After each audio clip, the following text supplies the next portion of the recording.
Сайн байцгаана уу? Нугасны тухай ярив.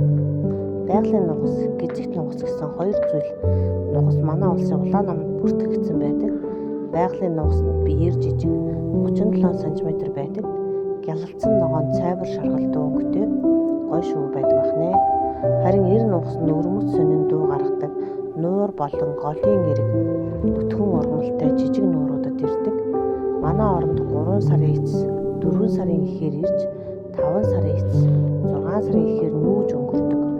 Нүүдлэхдээ сүрэг болон хосоороо байдаг бөгөөд задгай ус, нуурын зах, гол горхины ойр орчмоор байршиж намгархаг өвс ургамалтай хэсгээр амарч тарах хүчээ авдаг. Буур нуур, онон, халах, хэрлэн, улц болон хөвсгөлийн нуурт ховор тохиолддог. Нугас нэг удаа 8-аас 16 өндөг гаргадаг. Гизэгт нугас нь саарлунгийн биетэй толгой хүзүүнд хар ногоон байна. Хараа, ерөө, орхон, сэлэнг, тэрхийн цагаан нуур, тарвахтай, булайн нурууны тэлмэн зэрэг нууруудад цөөн тоогоор үрчдэг. Газар дээр үүр засаж 5-аас 6 өндөг гаргана.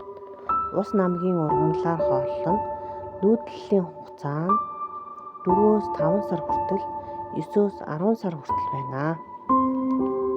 Нуг дугараад нутаг холоос ирдэг.